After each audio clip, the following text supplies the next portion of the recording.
You're allowed to say good morning. Good morning. Yay, that was good.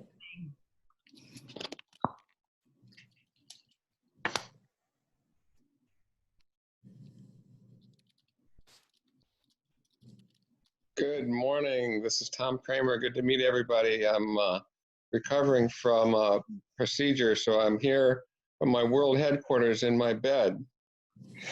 Hi, Tom. Oh, No, I Tom. hope you feel better. It's No. Deborah. I hope you're doing okay. I'm doing fine, thank you. I was going to say maybe I'll lie down. I'm comfortable. Yeah, now that we heard that that's permissible, maybe it sounds very appealing to all of us, doesn't it? For sure. So it's good to see you again, Deborah. Well, it's great to see you. It's been a while. Not that I Yeah. don't hear about you very often. I do. Thank So you. I'm feeling connected, but Thank you. I hear about you too. You're enjoying your grandchildren? I certainly am. Excellent. Someone once told me that being a grandparent was the one thing in life that's not overrated, and I have to agree. That's great. I agree. And actually, I'm also a great-grandparent of Wow. 3 great-grandchildren. One just arrived this past week, so life is good. Congratulations. Thank you.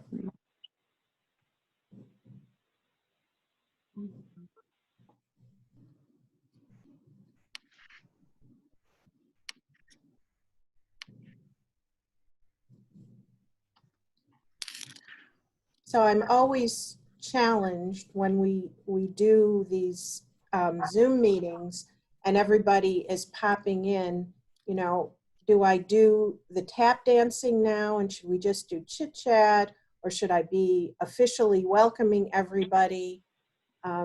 Because then when people are joining, some people miss it. On the other hand, there are the on-timers who think, come on, it's 9 o'clock, it's time, we're supposed to begin.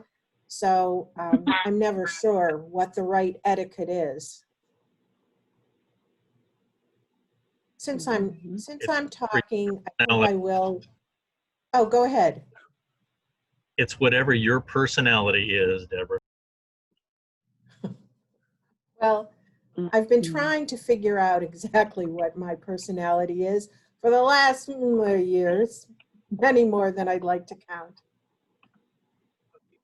But since I'm talking, it's hard to stop, so I'm going to welcome everybody here to our August meeting of our virtual insiders.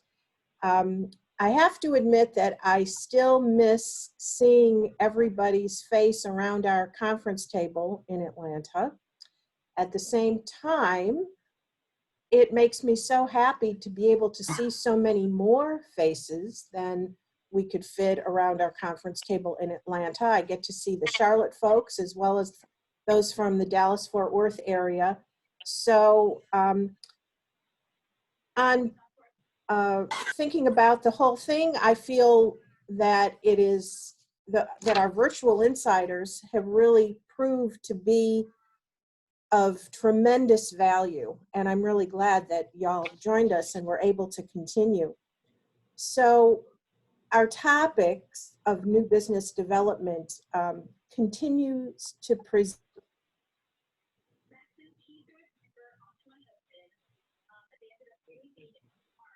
I think we maybe lost Deborah for a moment. Let's give her a second. Yeah. I think so. Thank you for all bearing with us. I know we've had more than our fair share of technological hiccups since we started Virtual Insiders, and mostly it's gone very smoothly, and invariably you've all been extremely patient, so thank you again.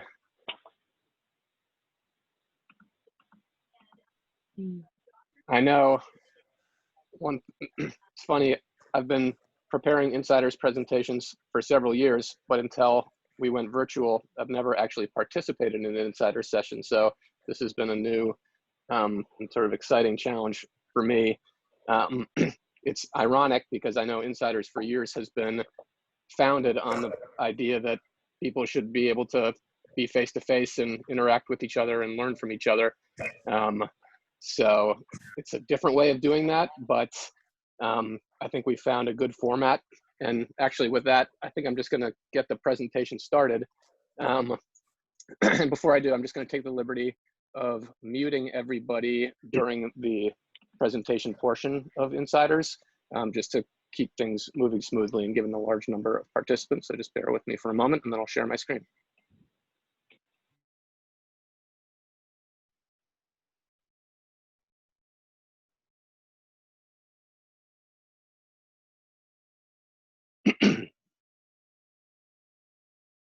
So welcome everybody again. As Deborah mentioned, this is the August session of BusinessWise Insiders.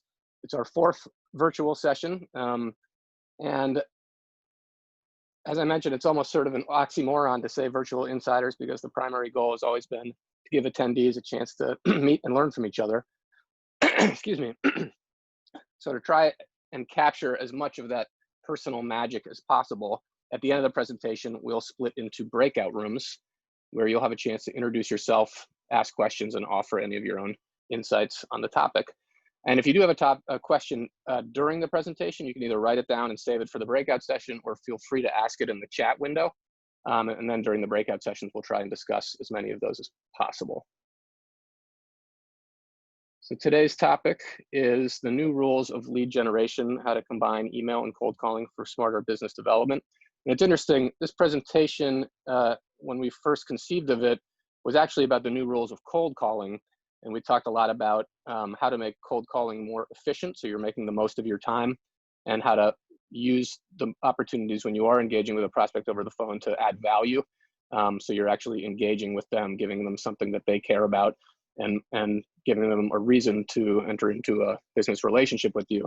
But as we were thinking about this month, especially with all the remote work and sort of virtual prospecting that's going on, we decided to expand it because we realized that cold calling really isn't enough anymore to make a comprehensive biz dev strategy. The fact is, prospecting in 2020 is complicated and difficult. It's getting harder. Breaking through to your prospect is harder than ever, and the personal connection sort of gets lost in the digital shuffle. Prospects are busy and more distracted than ever, and with so many modes of interaction, it's easy for prospects to either overlook or ignore any given phone call, voicemail, or email. And that in turn has created a sort of crisis of confidence for a lot of sales reps. And it's not surprising, and you can't blame them for asking themselves questions like, is cold calling really worth my time and energy anymore? What do I do if a prospect doesn't answer? Isn't email prospecting just another way of spamming somebody? And does proactive lead generation really still work?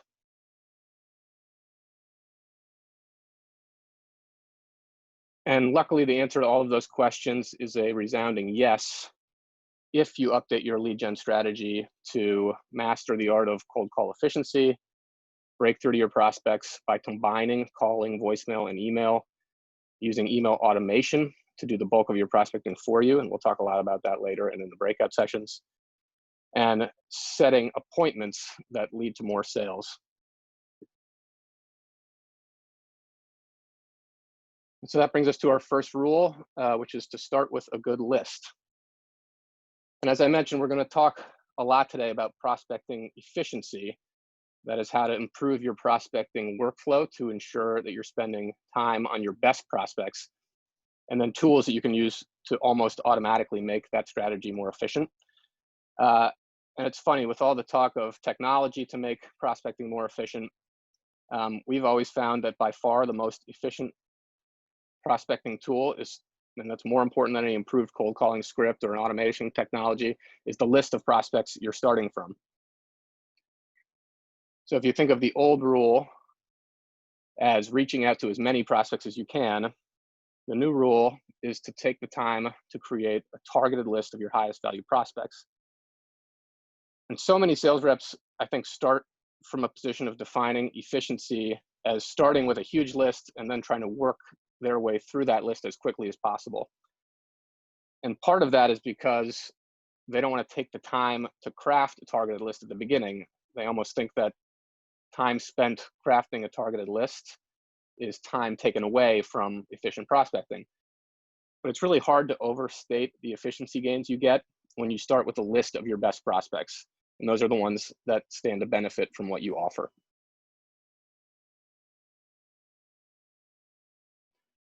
And at BusinessWise, we always say that a strong list starts with the right demographics. So before you even think about individual companies that you've been wanting to do business with for years because they just seem like a perfect fit, you want to look at the demographics of the companies that are likely to do business with you. And to do that, you can use your current clients as a roadmap. So using demographics as a starting point to identify new clients, there's no wrong answer. It all depends on your own business and targets. But looking at what industry your clients are in, what size they are, how many sales they do per year, types of decision makers they have, their reach, whether that's local, national, or global, and then what type of office location they may have. And then you can further refine this list. Once you have the demographics, you can refine by qualifying for psychographics. But by psychographics, I mean why different companies do business with you. So even if you might have a bunch of clients in one industry, there may be certain types of clients in that industry that have a specific reason for doing business with you. And that will help you identify similar challenges and priorities, and then other non-demographic characteristics that your current clients face and that you might be able to look for in prospects. And then again, lists like these, and we also call them target markets, they're not static documents. You can continue to refine them as long as your client list changes, and of course, as long as the business landscape evolves. And the key points here are really that when you target everyone, you inevitably waste time on bad prospects, the ones that are never going to do business with you. If you're spending time on those types of prospects, you're taking away time from speaking with high value prospects, the ones that are likely to do business with you. Another benefit of a focused list is that it allows you to perform multiple touches to your best prospects. So a good sort of thought exercise is, would you rather call 1,000 prospects one time each, or your 100 best prospects 10 times each? And the way we think of it, reaching out multiple times to those 100 best prospects are far more likely to get you appointments and sales than spreading out your efforts diffusely across 1,000 different prospects. And then finally, a good list means knowing who to reach and how to reach them. So it's not just a list of names and even phone numbers, but having email addresses and other means of contacting your prospects is critical to a good list. Your list won't mean much if all you have is one phone number and you can never get through to the decision maker and no one ever calls you back. Just double checking. Deborah, have you rejoined us? She's been trying to get in, but Okay. I don't think her connection's letting her in. Okay, well, I'll just keep moving through. Thanks. And then this is just a quick opportunity to highlight a feature of our EWIS business development platform that I know a number of clients are familiar with. It's the design query feature. And this is really the list building feature of our platform. If you've seen it, we'd love to know at the end of the presentation or afterward if you've ever had any challenges with it, if there are things that have worked well or that haven't worked well. We'd be happy to sit down with you and help if you guys need assistance. And same goes with EWIS Mobile, which is our mobile application, which allows you to access your prospect lists from your smartphone. And that brings us to rule number 2, which is that research wastes time.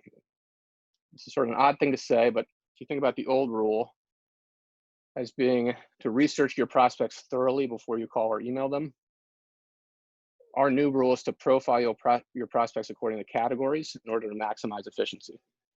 And what I mean by research is that effort you put into gathering detailed information about your prospects before you reach out to them. And of course, knowing the ins and outs of your prospect's company or even about his or her personal background can only help in your individual interactions. When it comes to making those initial connections, that base level prospecting, too much research is unnecessary and can serve really only to slow you down. And in contrast, if you profile prospects according to categories, it's a much more efficient way of making those initial connections.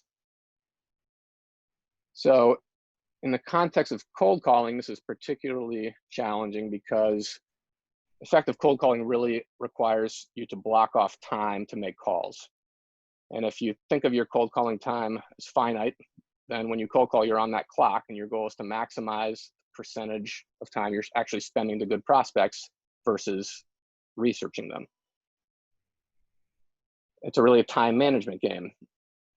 And this is really especially important if you have other responsibilities as a sales rep and have a hard time even blocking off time to cold call.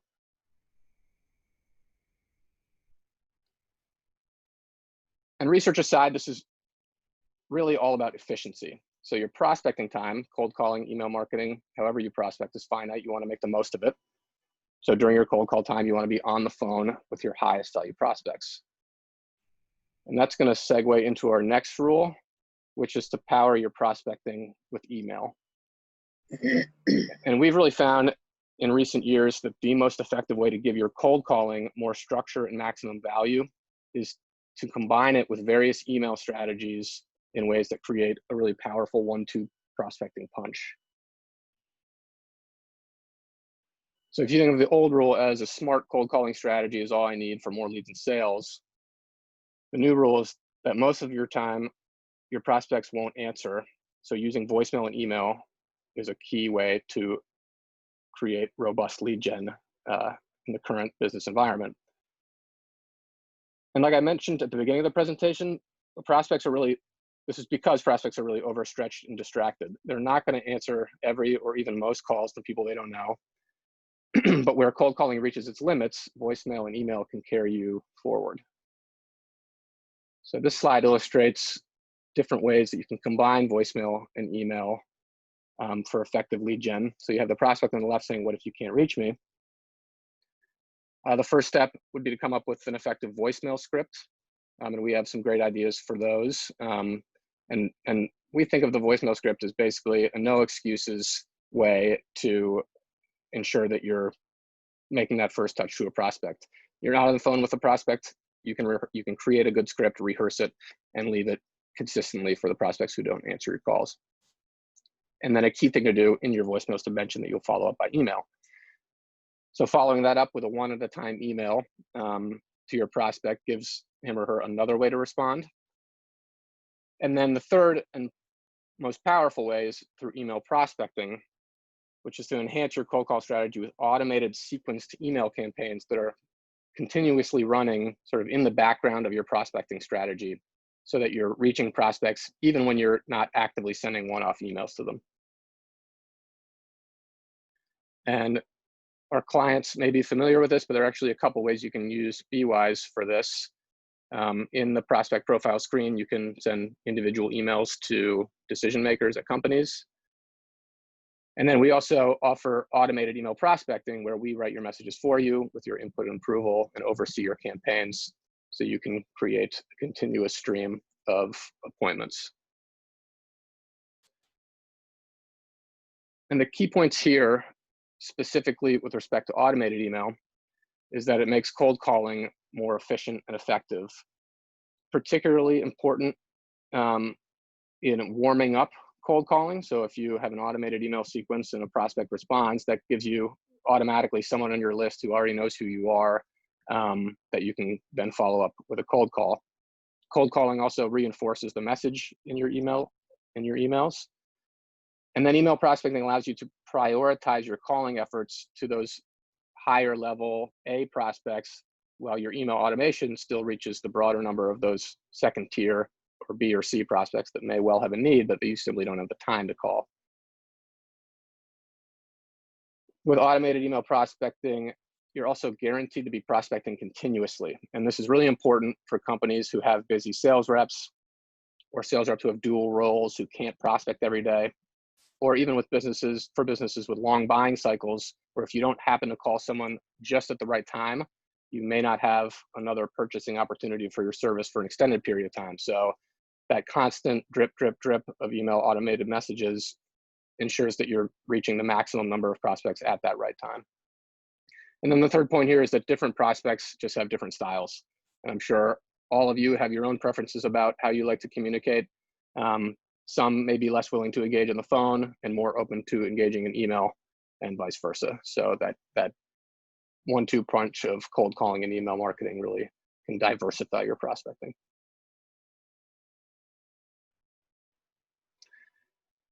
And that brings us to rule number 4. And it's one we talk about a lot here at BusinessWise. It actually has less to do with the tools you use to reach people and more to do with how you engage with your prospect when you do manage to connect. Because one way to squander a valuable opportunity is to go through all that trouble trying to connect with your prospect and then end up talking all about how great your product is. So the old rule might be to sell your prospect on the benefits of your product. And the new rule, and this is especially true in B2B relationships where the sale is complex and the product or service is maybe not the low-cost option, and that's to focus on what your prospect wants and needs and sell the benefits of an appointment. We talked about this concept in more detail in our last insider session. For those of you who attended, you may recall the topic was how to craft an ideal value proposition. And the idea is to frame what you're offering in terms of the value your prospect receives at every step of the process. And if the first step is that initial cold call or email, the second step is the appointment. So even if you manage to reach your prospect and get their attention, you don't have it for long. So you only have a short window to move the conversation forward. And if you talk about how great your product is, the window closes even faster than it already is. So instead, try selling your prospect on the benefits of the no strings attached conversation with you. And strive to answer the question, what do I get from a meeting with you, even if I never become a client? And this slide has 3 different ways of how to frame that value. The prospect's asking, what's in it for me? Free knowledge is always a great way to frame the benefits of an appointment, the opportunity to brainstorm about problems and solutions and to gain new ideas. No strings attached, I think, is a key feature, because if they see it as something that they can benefit from without having to make a commitment, then it seems like actually a more genuine opportunity. And then the third is that it's a two-way street. So when you frame the conversation as something that you can benefit from as well as your prospect, they see the motivation behind it as more pure, and you can have that open and honest discussion.